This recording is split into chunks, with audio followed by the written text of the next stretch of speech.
Everybody, this is Craig, and I am back with movie number 29. Movie number 29 is actually somewhat of a controversial pick, and it's one that I definitely not going to be giving a thumbs up to, but not because of the controversy, because of the movie itself. But movie number 29 is Jeepers Creepers 3.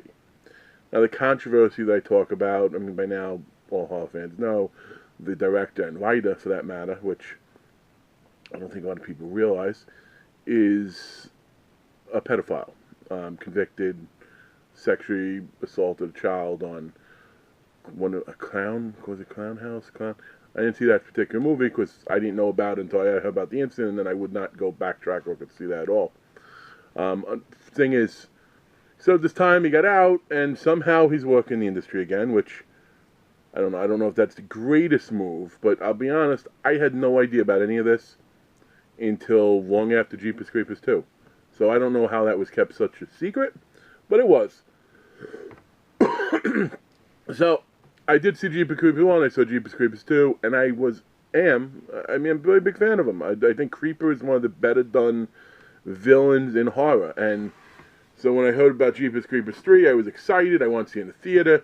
And then you start having more and more of this stuff come out, like it might not happen because of his past, getting a new director, etc. And I would have been fine with that too. And then you realize he wrote 3, and okay. So I wouldn't have seen it in the theater, but I wouldn't have. I wasn't going to try to bootleg it either. You know, I know that's what some people do. Then we'll get dime my money, etc. I get that. But I think that's somewhat being disingenuous. You might even say it's disingenuous if I'm watching it on Sci-Fi, which is what I did, and that's completely fair. But I am interested in Creeper, so I did watch it. And I watched it last night. I think last night was his actual debut.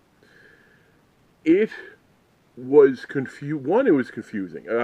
Like horror movies that are confusing should be psychological thrillers, like intense movies. It shouldn't be a slasher flick, or not slasher flick, a creature flick. I guess that's a hybrid. He's a hybrid of the two. I'm watching the film, and I guess I'm going to keep to the non-spoiler trend as best as I can. Although I was all set to rant, and then I'm like, wait a second, don't spoil stuff. People do want to see it, perhaps. This sequence is very off. Like, you don't realize right away, but Jeepers Creepers 3 is actually meant to be right in between Jeepers Creepers 1 and Jeepers Creepers 2. Like, and that's how it comes off. And that's another thing that annoys me, and I will give a little spoiler, and some of you might not like this, but it might be a spoiler that might prevent you from seeing it. I looked at some scripts that were out there from, or pitch and proposed treatments, and it's like, the original idea behind Jeepers Creepers 3 was the sister from Jeepers Creepers 1, she's older now, she has money, and she's going to get this team together, and they're going to try to stop this creature. Sort of like what you saw in The Collection, although that was more father whose daughter got abducted, was trying to stop the guy, and they brought back Josh, can't remember his last name, into the mix. But in this case, the sister's appearance, she's used very similarly to the stepsister from Child's Play. I guess I'll leave it at that. So the idea that this was 23 years after the fact isn't true. So Jeepers Creepers 3 does fall right in between the two of them. There's a woman who sees ghosts, which it's only the ghost of her son, and you might say, oh, that's why is he ghost? That's sort of the whole Deus Machina thing, like, the ghost is going to deliver the message that's going to help, etc. But the message doesn't make sense because apparently the son got the creeper's hand and he buried it, and the creeper killed him and couldn't find his hand. He was upset. But when the mother found it and touched it, it's like, oh, when you touch the hand, you know everything. You know what it is. You know where it came from. And somebody else tried to touch it, tried to figure out how to kill him. They don't really show you anything about what they learned from touching the hand, other than their eyes go white and they enter like a weird, like frozen state for a while. So that gimmick was completely unnecessary. Also, they turned the truck into a weapon. Like, in this, like, and they did have potential for some good suspenseful scenes involving the truck. One when the kids were trying to get in, another with a couple of people in and alive. But that's another thing. He never throws dead bodies. He never throws living bodies in his truck. They argued as, well, he was in a hurry. You know, so, but the truck has, like, giant spears it shoots out and teeth, and if you touch a door handle, a spike comes, which at one point, he got a spike through his head, and he quickly recovered from it, which, no, I saw it in Jeepers Creepers 2, he didn't recover that quickly, yeah, I got a whole new head. So, they rewrote the rule on him a little bit, but the problem is, since this movie is supposed to take place between 1 and 3, and I'm not saying that's what they said, but that's what it looks like, because at the very, one of the close to the end scenes, you see one of the kids put on one of those jackets and board the school bus. You know, like, I don't remember that kid from it. I don't think he was actually in it. I think it's just sort of to make you the connection timeline-wise as to, oh, that's what's taking place. But they took, listen, Jeepers Creepers 1 was good. It was really good to me.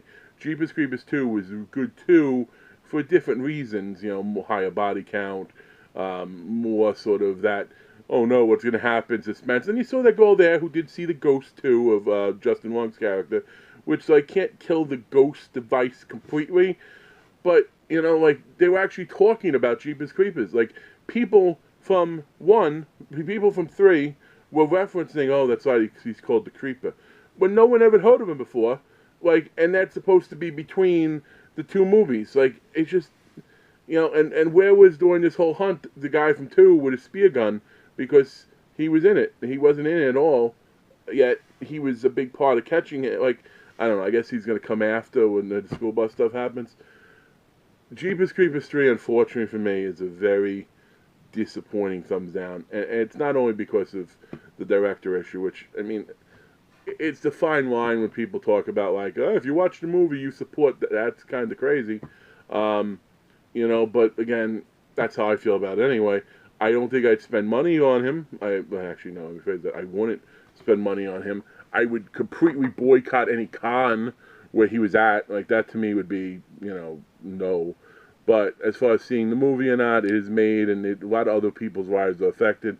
And I guess I got to wonder who got signed into contracts that he couldn't get out of once maybe his past came out. So once you have, well, that stuff, I don't know. On the surface by itself, though, the movie was just bad. And I will ask people that maybe have seen the regular other version, like, maybe it's because it was sci-fi, but I don't think so, because there's plenty of gore in this, and it's not like, other than gore, there's anything else, because they don't do things like that in the movie. It's not like it's a big sex-based type series, it ever has been anyway. But, you know, so the kills were fine for what they were, but the Creeper was superpowered, and you can't superpower somebody between 2 and 3. So he's way more powerful than he was in the other venues in some regard, and his weapon usage was amazing. Like, but I say that tongue-in-cheek, because when you have his powers, you really need to be able to throw a javelin, you know, like across like a football field and hit 2 people who are smart enough to run. Anyway, Jeepers Creepers 3 is a big thumbs down, and I know it's only my second thumbs down in the series. My plan was to have all thumbs up, but the 2 thumbs down ones were movies I saw planning and hoping they would be thumbs up, but they definitely were not. So it's probably my longest review because it was a movie I was looking forward to. But thanks for checking out my videos, everybody. Like, comment, subscribe, all that good stuff. And based on the sequence when you're watching this, the contest video is going to be coming out shortly. Thank you very much.